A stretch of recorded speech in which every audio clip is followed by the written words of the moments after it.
ye, a proclamation for the Court of 95. Yeah. Yo, first things first, thank you very much, everybody. Kindred, so big up to Kindred as well for making this happen. Kindred. You're locked in. Kindred. We love you. Right about now, Kindred Radio.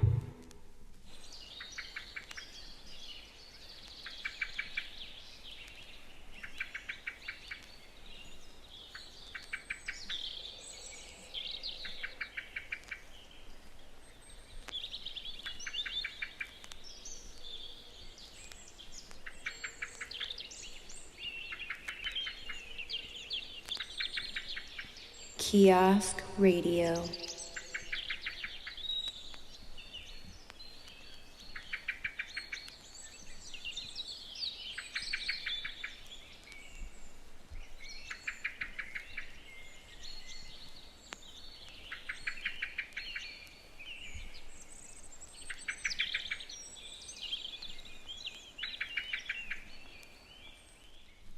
Montez! Press Radio. Montez! Press Radio. Sign up as a supporter of Montez to unlock the archive. Brought to you by Montez Press Radio and Frankie the Lucky Dog. Some of these Bichon Frisés are the best in show. A la carte, news. It's short for noodles. Get some.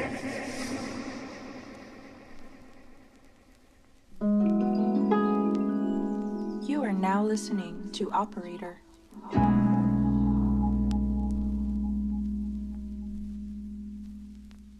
Europa Live Radio, Europa Live Radio, Europa Live Radio, Europa Live Radio. راديو الحارة راديو الحارة راديو الحارة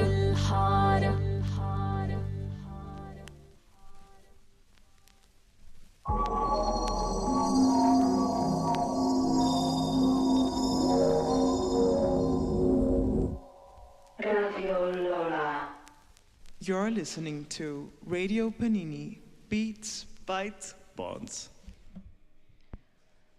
Welcome to Radio Panini.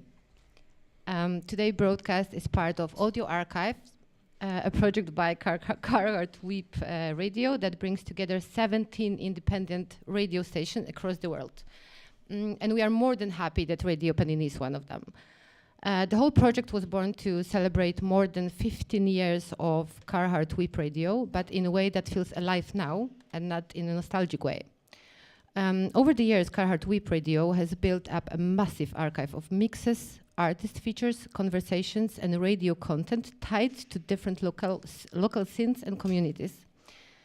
And Audio Archives takes that histories and open it outward into a book, a capsule collection, and a global series of broadcasts and events that also shines a light on a community radio more broadly. My name is Barbara. I'm Lisa.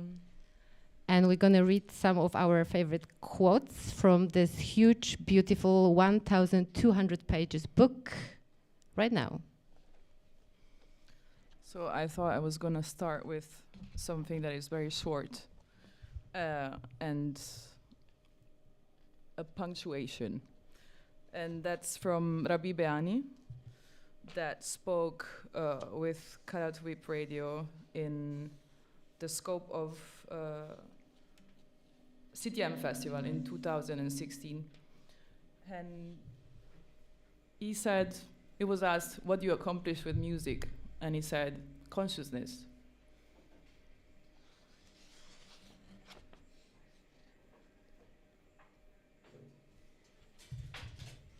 Are we following a little bit more about him? Or not really. Or shall I just go ahead with mine? Wait a little bit. I got a little bit too high on the volume, I guess. Wasn't I? Yeah. No? It's okay? You have to give us a little moment to warm up, I guess, it's a big day. So, should I just go to my quote, Lisa? Yes. Okay, give me a second. Give me 1 second. I think that I will actually start with something that I found in the interview with Brian from Awesome Tapes from Africa, because I was kind of surprised. It feels like he kind of developed or came up with the idea of mobile pay, because when asked, can you name us people that should collaborate for a better world, he answered, Nokia and the United Nations should figure out a way to use mobile phone to get aid more directly to the people in the in the world of need, so it doesn't get stolen by politicians. And I kind of think isn't it the idea about mobile pay fundraising? That's nice. Thank you. And I think that maybe to keep it a little bit more diverse right now, maybe we can just listen to some of a bubblegum track from Awesome Tapes from Africa. Yeah. What do you think? Let's do it.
that was Professor Rhythm with Leave Me Alone. We're back. So in the book there's a bunch of features around labels and artists connected to Karat Week Radio. There's one from Youth, which is a Manchester-based label that I find very interesting and eclectic in a way that is hard to define exactly what genres they collect and like bring together and showcase. And I thought that the answer to the question, how much involvement do you have in shaping artists' music, was interesting. DJ Leister answered, the artist has to be fully behind what they're releasing, and so do I. We have open discussions about tracks, artwork, mastering, etc. With the music, I think if I think something isn't right, I will mention it, but only to a certain level. I don't like to get too technical about someone's track or a sound. I don't want to meddle in the art. I enjoy complying. The more music the artist brings to the table, the better. In some cases, an artist can find it hard to be subjective about their own work. So to be involved in the compiling an order of an album or release, I feel is very important, and also a challenge that I love. It's similar to putting a mix together, putting someone else's music into an order and showing it to them, and they suddenly see a track in a different context is exciting. Picking the opening track for an album, for example, the first sound you hear when you put the needle down, it's important. Sometimes the artist will have an idea for the artwork, sometimes they can show an amazing image, or sometimes they want me to create something original. I saw that ended up being DJed covers on Instagram page. It was a painting of his, and I suggested it would make a great cover. He loved the idea. With Sockhead, he sent me a bunch of his paintings, and we discussed how to incorporate them into the artwork. And then I designed some custom typography to go with it. Every release has a different approach. I don't have a set way of working, but I want each release to be a collaborative project in some way. And I find that's very interesting because of the curation aspect that goes behind making music too. Because I feel like, yeah, every artist, every DJ, for them, it's for us. It's very important to also be a curator and like to also have the possibility to work in a collaborative way. It's very cool and brings potentially more better results or more interesting results to the table. Absolutely, and always. Totally agree. My next quote will be served with a pinch of salt, though. A little bit more like, not that serious. But it comes from JD Twitch from Optimal Music.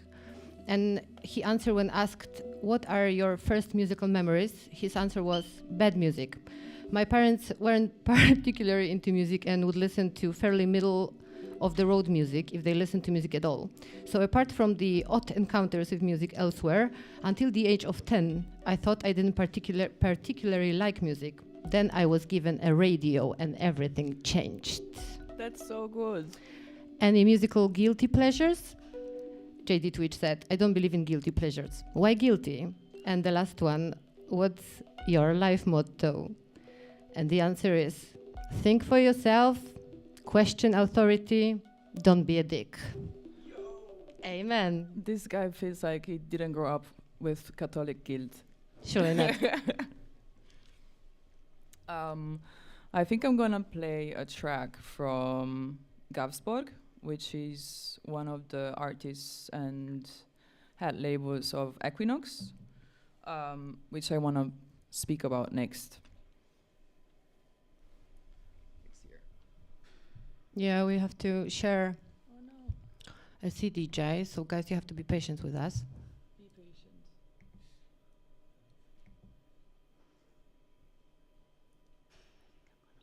This is called collaboration as well.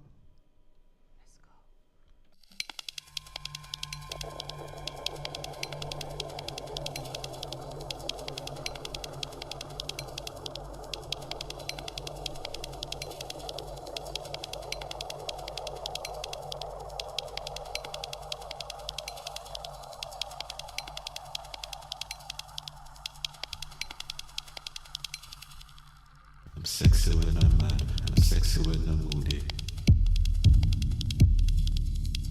Really shit I ever rode, chillin' a Suzuki. Sexy when I'm mad, I'm sexy when I'm moody. Call me Uncle G, aka Uncle Gucci. I'm sexy when I'm mad, I'm sexy when I'm moody. Really shit I ever rode, chillin' a Suzuki. Sexy when I'm mad, I'm sexy when I'm moody. Call me Uncle G, aka Uncle Gucci.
So actually, that wasn't Gavsborg producing the song.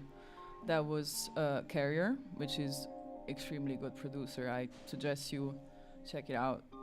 Gavsborg was giving his voice as MC, I guess, in this case. But yeah, he's part of this label, which is called Equinox, as I said before. It's a label that has their base in Kingston, Jamaica. It was founded in 2015, and I would say it's not what you think about, because it's based there, but they're kind of reinventing dancehall in a way that is very interesting and experimental. So that's Quite why lot, I like it. Yeah. And I'm getting there. It's a very heavy book, so you really have to understand, Lisa, that it takes a while to find the right page. I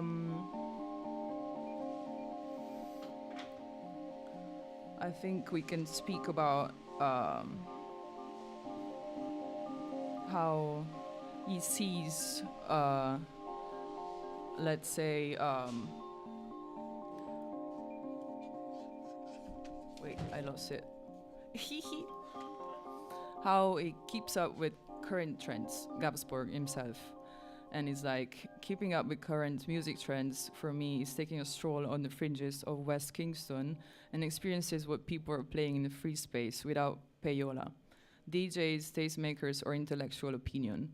The same can be translated in other spaces. I get similar vibrations coming off the last stop of 5 train at Flatbush Avenue and Brooklyn College, or the same train at the first stop at Eastchester Dye Avenue in the Bronx. Or taking a stroll through Wedding or Görlitzer Park in Berlin and connecting with Ghanaian and Gambian kindred also gives me this opportunity. This is the point when I'm most vulnerable to new sounds. And I think that's very interesting about finding what you like in different places and, yeah, I guess also compiling music again and curating music in a way which also means archiving it in your brain to take inspirations off of it. Totally. Should I skip to my next one? Go ahead. Okay, my next one's gonna come from TTB. And when she was asked to asked about the growing web radio stations all around the world. Yeah, so they basically asked her if she see it as a positive movement, or do you feel that there is an element of oversaturation in it? And her answer was positive. I'm not sure about oversaturation, because even the smallest station give an opportunity for new DJs, new selectors and musicians to be heard and for communities to come together. And to follow that interview, because I think it was super interesting, what's your perspective on the relationship between music and technology? And obviously, she answered, obviously it's a very broad question, but I think that technologies have resulted in a new models of, wait, it's not that easy to read. The new technologies have resonated in the new modes of music consumption, and not always in a good way. She said, I feel like these days we don't spend long enough time with music. We try to consume too much, too quickly, don't sit with things for long enough, get to know records properly, skip through tracks instead of letting them build. Hi, Jerry. And there is, sorry. Interruption. And there is knock-off effect with artists who feel pressured to be constantly releasing. There are many projects I hear and wonder if they're truly finished or properly considered. But obviously complicated. There are myriads of pressures, especially financial ones. Generally though, I wish we all slow down a little. And one more question. What does the sound of tomorrow sound like? And she answered, tomorrow sounds like yesterday. I think we all can agree. That's super cool. Right? But she's in general super cool. She's extremely cool. Yeah. I agree. And I need to read one more. Yeah. Oh, sorry. Go no, ahead. No. I'm just like, oh, I'm so excited. How do you feel the lack of ethics, philosophy, and humanism in modern politics? I don't know. I feel like the whole planet took a wrong turn in the path, and there is some other timeline we should all be on, where Trump never got elected and the whole Brexit debacle never happened. We need someone to time travel and fix it all. But in the meantime, I guess we have to focus on grassroots activism and just hope that we can elect better government. I feel that a lot. I think actually... yeah, most of us, no? There's a lot of themes that are recurrent in the book and what she says, and it's about in this last paragraph that Barbara read, about community and like be part of something. There's grassrooted also, right? It's activism. Like if you're part of something and you change just a little bit, or you put an effort into changing somebody's day, that's already doing something for someone. And sharing, and radio is sharing, music is sharing. So and regarding this super fast consumption of music that is going on now, it's also a huge theme in the book that we were given, and I think it's very criticized, and it should be, because algorithms are taking over how we consume music, how we share music, how we there's find music. Definitely a lot about that. Yeah, radio is the opposite. It's good curation, or at least it should be, by human beings. Exactly, it's not a robot, it's not a machine. So I think I will continue. We have another 20 minutes. I will continue speaking about an artist feature with Jana Brush, who is an incredible producer from Chicago. She is one of my favorite footwork producers because she makes the darkest ever shit, and it's so nice to see a woman, and I think she's queer. I don't want to say shit I don't know, but I think she's also queer. It's nice to see this woman take part of, be producer in footwork, which is mainly a male-dominated area of music.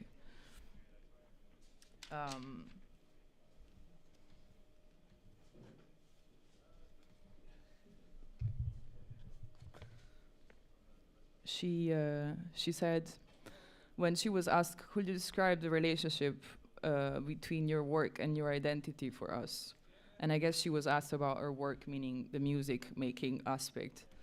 And she goes, right now I work full-time at a level 1 trauma center in Chicago as CAT scan technologist.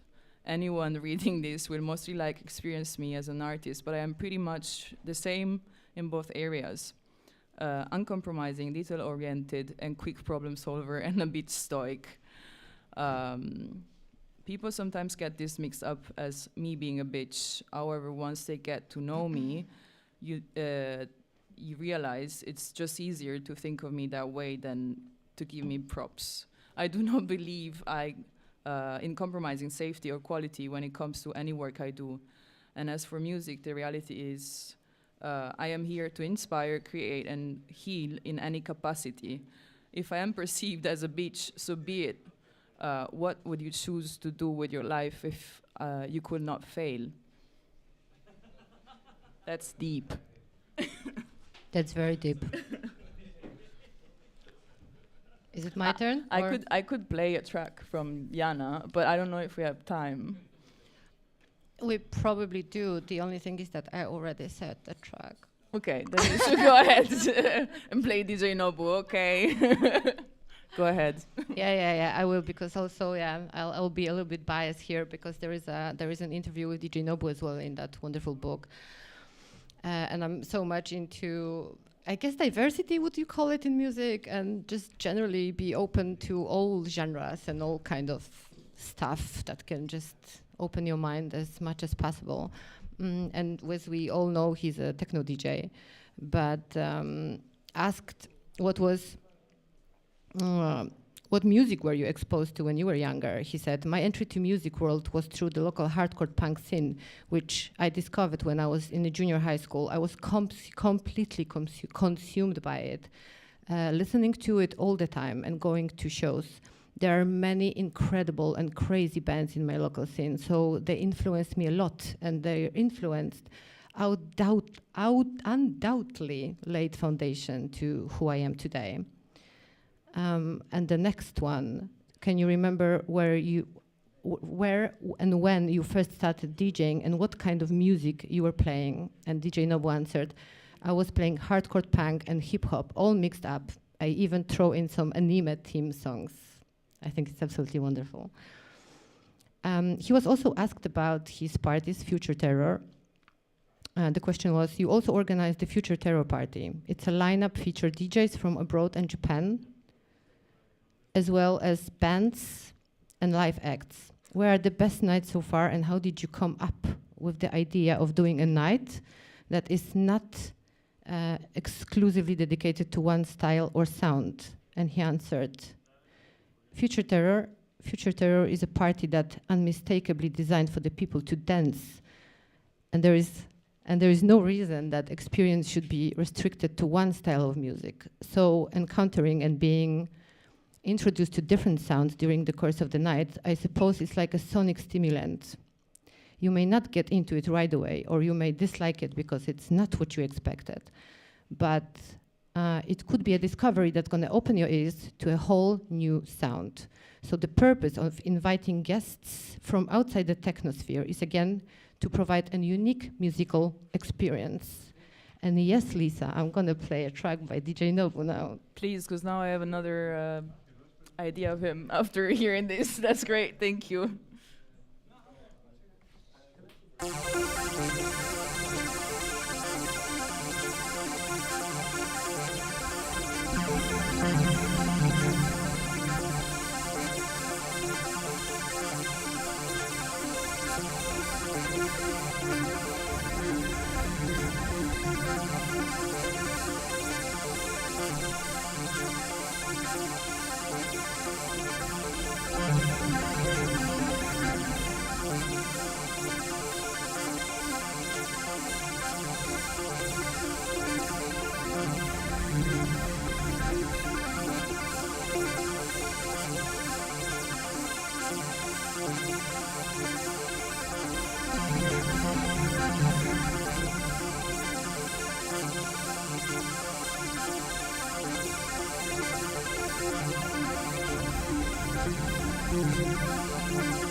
Barbara played Fade by DJ Nobu.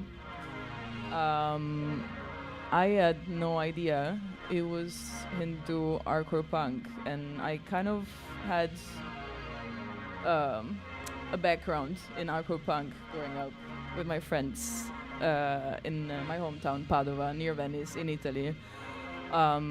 They put up amazing shows, and I really resonated with what DJ Nobu said about mixing music that is different genres, because somebody told me once that they used to listen to techno, sorry, vice versa, they used to listen to punk, hardcore, and then they got into techno because they said it's the same thing, it's the same BPM, it's the same fastness, it's the same like rage, it's the same way of dancing in a way. So yeah, it's pretty cool. And also I thought about this amazing place there was in Milano, which was called Macao. It was basically a collective of people that took over a space that was not being used, and they made amazing parties. And I remember that one time I went and there was multiple floors kind of festival situation with punk and techno, like whatever, experimental stuff, ambient stuff, and that's always so exciting for me to see when different people from different backgrounds come together and they share the same thing. So thank you, DJ Nobu. I'm sorry I disregarded you. But that was yesterday, so let's forget about it. I am gonna speak about Absemi, which has an artist feature on the huge book from Karad. She's an Amsterdam-based artist, which makes, I would say, polarizing music, because sometimes it's very fast and dancey, sometimes it's very light and delicate and just beautiful to listen to, like ear candy in this case.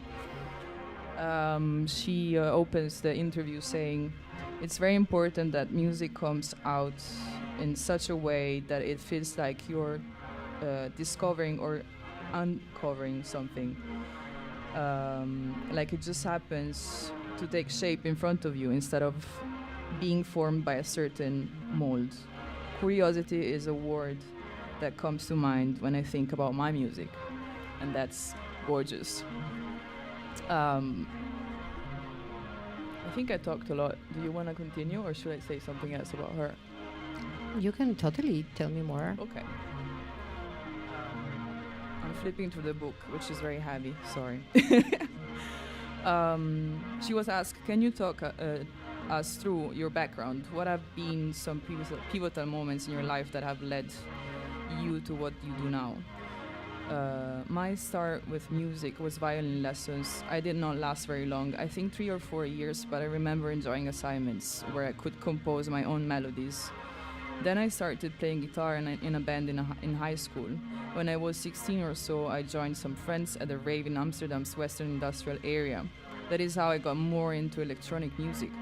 We started doing our own raves in our hometown and in Amsterdam, and that's where I learned to DJ. I remember this is a very adventurous time, playing music under bridges and in nature. This still influences me to this day. After high school, I went to art school in Utrecht and started to think about sound more conceptually, exploring a more experimental side of it. Some people in Utrecht found my music online, and then I started playing radio shows there. Soon after, I released my record on, I don't know how to pronounce this label, can you? Which one? I would say Noskla. Okay, I think it's Noskla. I don't know. Sorry, I'm not Dutch. I don't know Dutch. And I became a resident at Amsterdam, the school. I also played Dekmantel after, and from there on, started playing more internationally. Yeah, I think that's again about, that's again about like having a background and then switching it up and like trying new things and just experimenting, which I think radio is about, and radio is made for you to discover new things. So, you want to go ahead?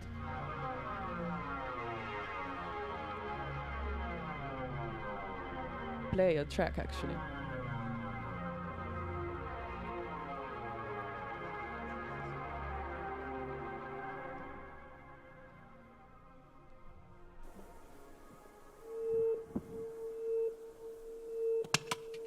This is crazy, this track is insane. Ah!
That was Collide by Absemi and Valentina Magaletti, who is an incredible Italian drummer that works with names of the caliber of Moin. She worked with Nidia from Principe, which is another incredible label we're not going to speak about today, and other people. And this is an upcoming, I think, EP they're going to have coming up soon. Super excited. And this is to show like how also, again, producing music that is electronic can come together with analogic instruments like drums, and amazing. I love it. I thought about speaking about the label NTS. So as people may know, of course, NTS is a radio that also has a label. Did I say radio? Yeah. I think it's kind of important to mention because they have a way of collecting music for the label and like showcasing specific things that are, I guess, important and like varied in a way that is, I don't know, very well curated and interesting. I'm gonna read about.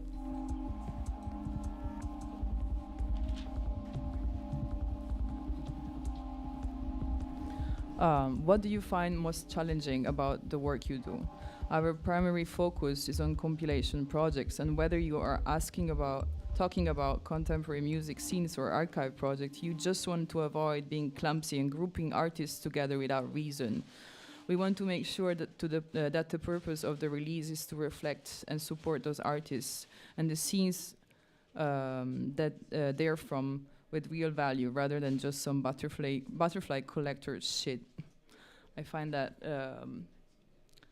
I don't know. I think there's like also ethics to collecting music, DJing, curating music, and I find that very interesting and important as an approach.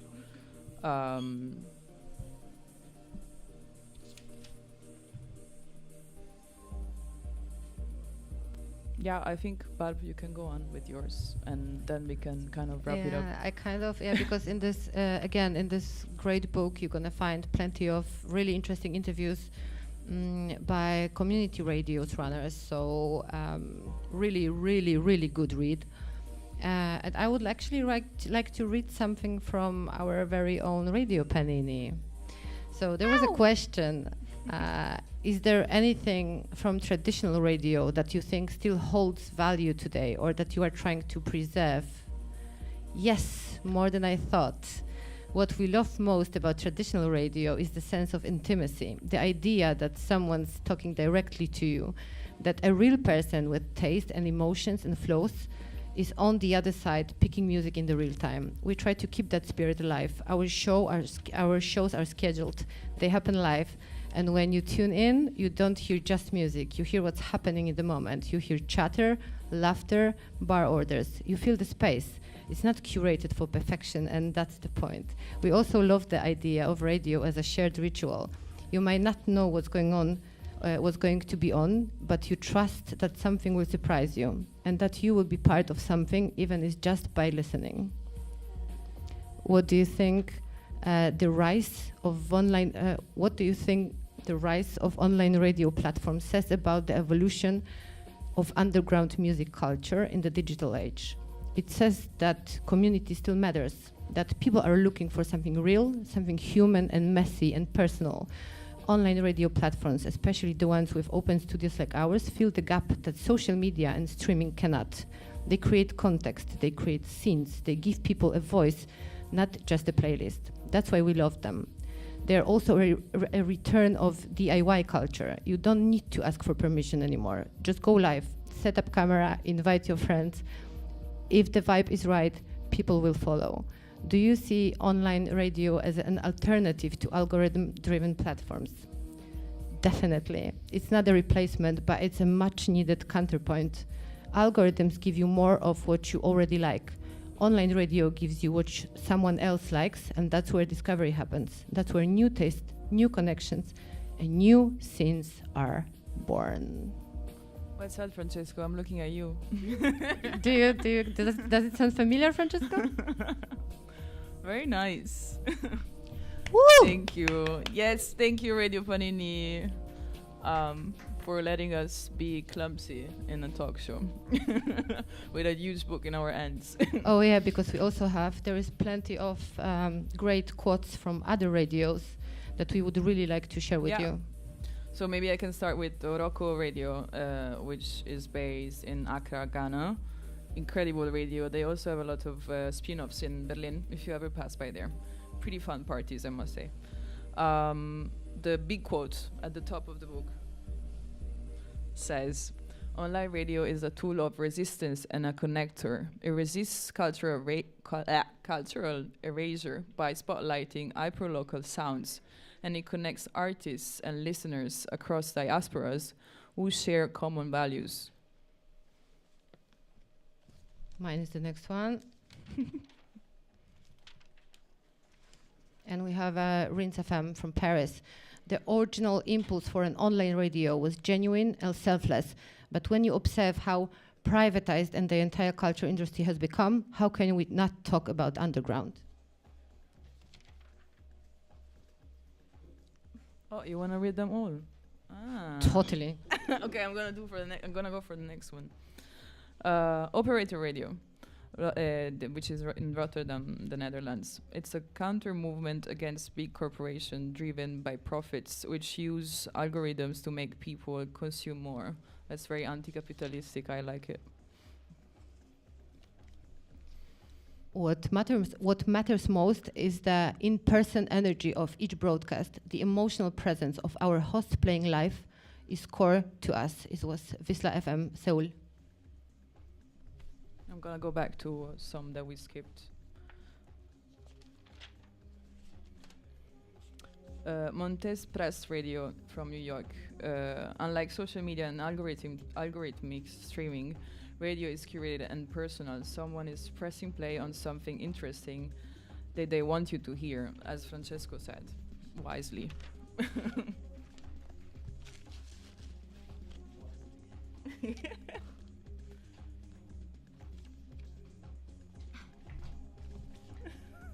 Orange Radio from Los Angeles. It's a grassroots way of discovering music. It's real community. It's not algorithm creating the next hour of music. It's driven by human emotions. You want me to continue forever? Okay.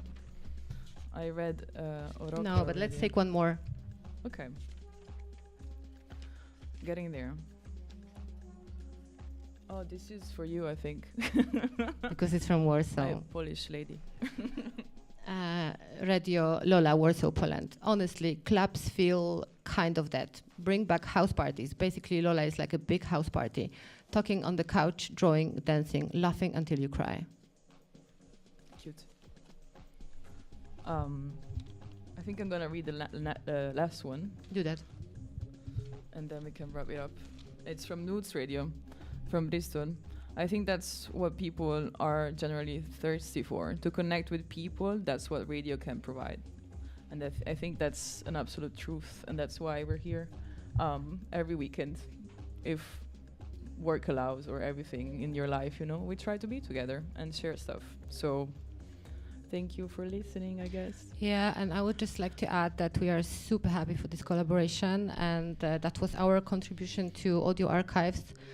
Super happy to share it with you, and we're gonna have a wonderful, beautiful, great lineup today, both with live acts and the night acts, if you can say like this. We have 3 great emerging record labels from Copenhagen representing today. We have Tactual, we have Cutler 2 Records, and we have Healing Potions. Yeah.